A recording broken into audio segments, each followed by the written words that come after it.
pernah terjadi diskusi antara Imam Syafi'i sama Imam Malik tentang rezeki. Rezeki itu gimana sih rezeki? Apakah rezeki itu bisa datang dengan sendirinya atau harus usaha dulu baru datang tuh rezeki? Kata Imam Syafi'i, kudu usaha dulu. Nggak bisa rezeki datang tanpa adanya usaha. Nah ini murid nih yang ngomong. Gurunya lebih alim pastinya. Gurunya tahu bahwa rezeki itu ada 8 jenis. Kata gurunya enggak juga Syafi'i, enggak begitu juga.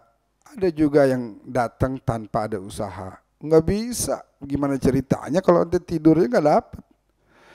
Begitu terjadilah diskusi, tapi belum sampai kepada hasil. Imam Syafi'i enggak lama lagi keluar. Waktu itu lagi musim anggur. Lagi ada panen besar-besaran. Imam Syafi'i ngeliat ada orang lagi kerja, maka Imam Syafi'i mau bantu. Nih saya bantu ya. Boleh. Bantu Imam Syafi'i, bantu metikin, bantu rapiin, bantu semua udah rapi beres semua. Dikasih upah sama yang punya kebun. Nih seplastik anggur yang baru matang juga tadi nih hadiah buat kamu. Kata Imam Syafi'i, tuh kan benar. Rezeki itu datang kalau kita usaha dulu. Kalau saya nggak bantuin dia, nggak bakal saya dapetin rezeki. Datanglah dia ke rumah Imam Malik bin Anas. Wahai guru, benar apa kata saya? Orang itu kudu kerja dulu baru dapat rezeki. Diulang-ulang, harus kerja dulu baru dapat rezeki. Harus kerja dulu baru dapat rezeki. Diulang-ulang berapa kali. Imam Malik bin Anas sambil senyum aja. Terus Imam Syafi'i taruh, namanya murid kan datang. Ayo makan yuk. Nah pas makan kata Imam Malik, tahu gak tadi siang anda lagi ngajar di luar tuh panas. Dalam hati saya enak kali ini makan anggur. Lah saya kagak kerja apa-apa, ente datang bawain anggur ini katanya. Saya kagak kerja ini kan, padahal saya nggak usaha apa-apa. Nah kemudian diajarkan sama Imam Malik, rezeki ada 8 jenis. Nah itu nanti insya Allah kapan waktu kita bahas. Intinya ada memang bahwa Al-Quran menyebutkan dalam surat Az-Zariyat itu wa fis sama'i rizqukum wa ma tu'adun.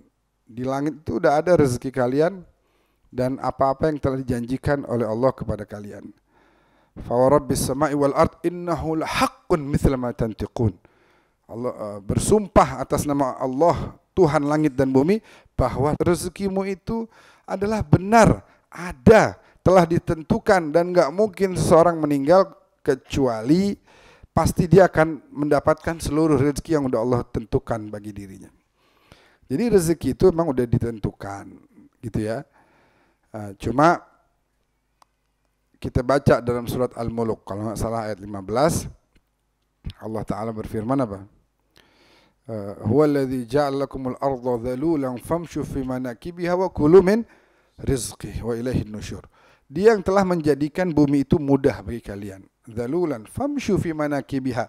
Maka melangkahlah kalian di atas muka bumi, berjalanlah. Baru wa kulu min rizqihi. Harus ada famshunya dulu, jalannya dulu. Saya pernah diskusi sama istri saya bilang, kalau lagi bingung nih mau kemana, saya bilang, saya kadang-kadang ambil motor keluar aja. Mana ke Al-Hawi, ke situ baik lagi. Itu bagian dari keluar mencoba menjemput rezeki. Jangan diam baik, tapi harus ada ikhtiar. Keluar kemana ke famshu fi manakibiha. Jalan di atas muka bumi ini. Ntar ketemu orang, dari mana? Sehat ya, baik. Iya. Ini anda lagi bawain ini. Kebetulan kemarin ada yang cari tuh. Sini ada jualin dah. Jualin tiba-tiba dapat rezeki. Dan lain sebagainya. Ada orang ketemu tiba-tiba ngasih rezeki dan lain sebagainya. Banyak cara, banyak jalur di mana Allah memberikan rezeki kepada kita. Banyak jalurnya. Seperti misalnya itu Siti Hajar lari ke sono kemari, ternyata nggak ada di Safa, nggak ada di Marwah, ada di tempat yang lain. Air zam-zamnya. Yang penting kita famshu fi manakibiha. Jalan. Jadi yang namanya rezeki memang udah Allah tentukan, tapi itu makhzun. Allah rahasiakan. Kenapa? Biar kita punya usaha. Biar kita punya ikhtiar. Jangan jauh-jauh deh tuh kamir, tahu kamir gak tuh? Itu namanya kue kamir tuh. Itu kan rezekinya antum tuh, udah ada di piring masing-masing. Cuma kudu menjulurkan tangan dulu ke situ. Bagian daripada ikhtiar. Nggak bisa, kamir, gue mau makan nih, itu lompat ke kemari ke. Nggak bisa. Itu jadi Imam Syafi'i sama Imam Malik bin Anas terjadi diskusi yang luar biasa.